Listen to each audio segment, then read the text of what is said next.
Alright.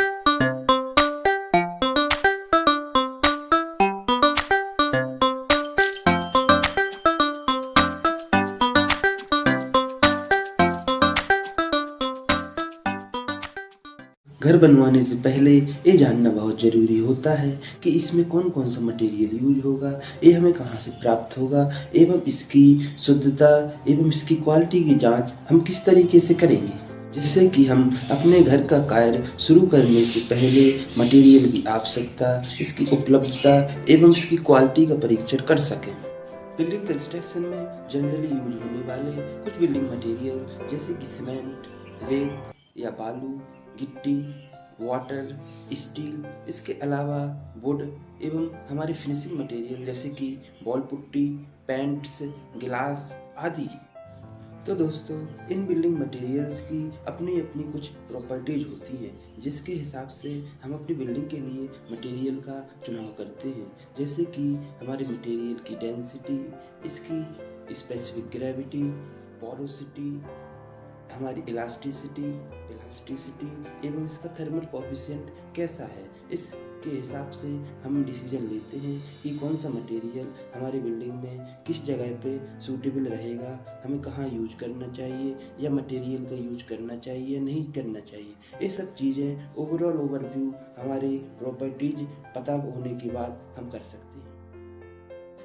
तो दोस्तों, building का कंस्ट्रक्शन शुरू करने से पहले इसमें यूज होने वाले विभिन्न प्रकार के मटेरियल्स की विभिन्न प्रकार की प्रॉपर्टीज होती हैं, जिनको अपन 3 प्रकार से बांटते हैं: physical property, mechanical and chemical properties. ये सभी प्रकार की प्रॉपर्टी को आज हम इस वीडियो में विस्तार से जानेंगे।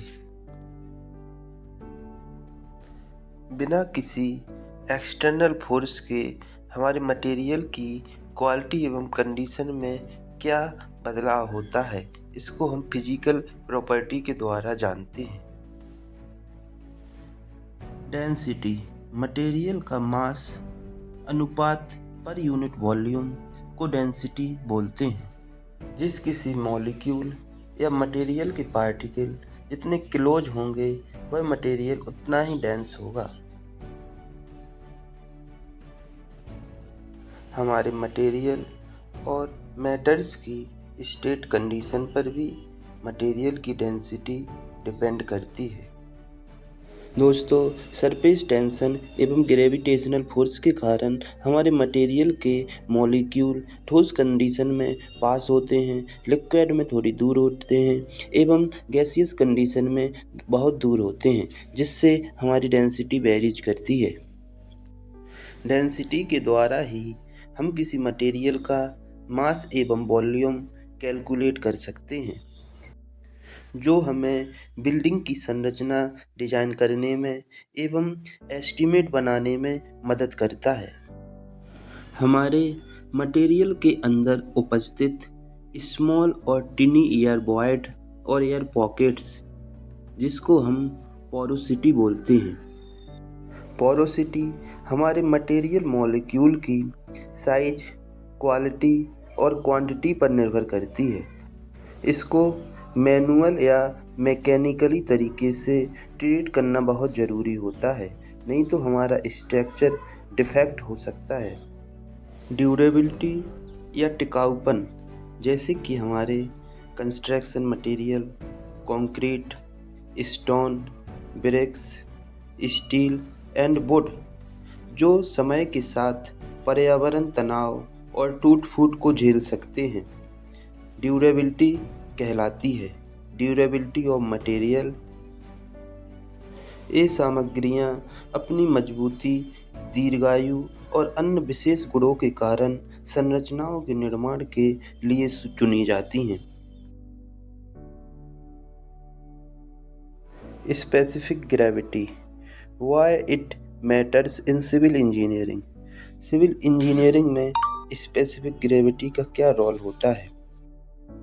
Specific gravity is the ratio of material's density to the density of water at 4 degree temperature.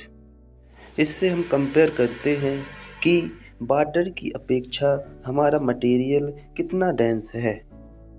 इस प्रकार स्पेसिफिक ग्रेविटी का उपयोग किसी सामग्री की डेंसिटी और क्वालिटी निर्धारण करने के लिए किया जाता है।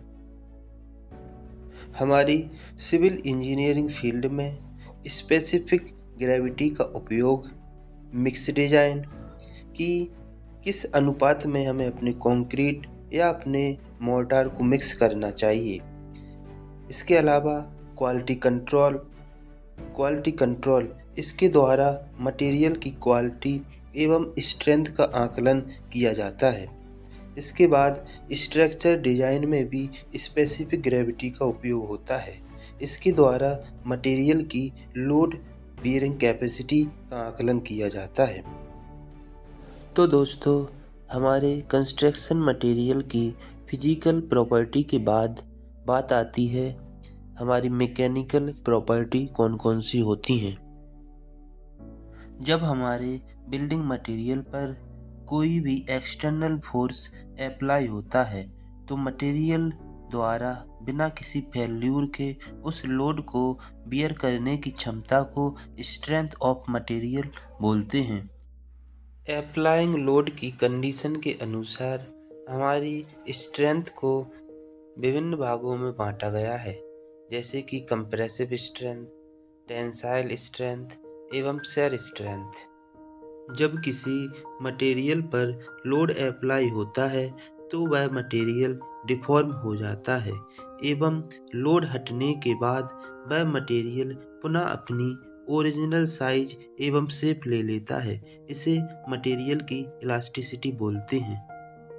जब मटेरियल पर एक्सटर्नल फोर्स अप्लाई होता है तो मटेरियल एक कंडीशन के बाद अपनी इलास्टिक लिमिट खो देता है, जिससे कि मटेरियल परमानेंट के लिए डिफॉर्म हो जाता है। इसे मटेरियल की प्लास्टिसिटी बोलते हैं। जब किसी मटेरियल पर किसी दूसरे मटेरियल द्वारा लोड अप्लाई होता है और हमारे मटेरियल पे कोई भी स्क्रैचिंग नहीं आती, इसे मटेरियल की हार्डनेस बोलते हैं। जब हमारे मटेरियल पर कोई टेंशन फोर्स अप्लाई होता है और हमारा मटेरियल टेंशन फोर्स के कारण डिफॉर्म हो जाता है बिना टूटे, इसको हम मटेरियल की डक्टिलिटी बोलते हैं। बिना किसी फ्रैक्चर के हमारे मटेरियल द्वारा लोड बियर करने की क्षमता को टफनेस बोलते हैं। हमारे मटेरियल की डिफॉर्म होने की क्षमता को जब हमारे मटेरियल पर कोई भी कंप्रेसिव फोर्स लगाया जाता है तो मटेरियल की डिफॉर्म होने की क्षमता को मेलएबिलिटी बोलते हैं। केमिकल एक्शन और केमिकली कॉम्बिनेशन द्वारा मटेरियल पर पड़ने वाले दबाव और इफेक्ट को मटेरियल द्वारा बियर करने की क्षमता मटेरियल की केमिकल प्रॉपर्टी कहलाती है। मटेरियल की केमिकल प्रॉपर्टी दो प्रकार की होती हैं। पहला केमिकल रेजिस्टेंस, जैसे कि एसिड, सॉल्ट एंड एल्कलीज द्वारा मटेरियल पर पड़ने वाले प्रभाव को मटेरियल द्वारा सहन करने की क्षमता को केमिकल रेजिस्टेंस कहते हैं। इसके अलावा एटमॉस्फेरिक कंडीशन के कारण, जैसे कि कोरोजन को रेजिस्टेंस करने की क्षमता को मटेरियल का कोरोजन रेजिस्टेंस कहते हैं। इन सभी मटेरियल की सटीक जानकारी प्राप्त होने के बाद हम पता कर सकते हैं कि हमारे घर की मजबूती, हमारी क्वालिटी एवं इसकी फ्यूचर यूज के हिसाब से हमारे मकान का उपयोग कैसा रहेगा, जिससे कि हम अपने मकान को एक सुंदर, मजबूत, एक टिकाऊ ढांचा प्रदान कर सकें। दोस्तों, आगे की वीडियो में हम इन सभी मटेरियल्स का वन बाय वन करके स्टडी करेंगे, जिससे कि हम और आप जान सकें कि कौन सा मटेरियल हमारे मकान के लिए बेनिफिशियल और सही रहेगा। तो दोस्तों, अगर आपको हमारे वीडियोज, हमारी जानकारी इन्फॉर्मेटिव लगी है तो चैनल को लाइक, शेयर और सब्सक्राइब जरूर कीजिए, जिससे हम आपके लिए और आगे की जानकारी ला सकें। धन्यवाद।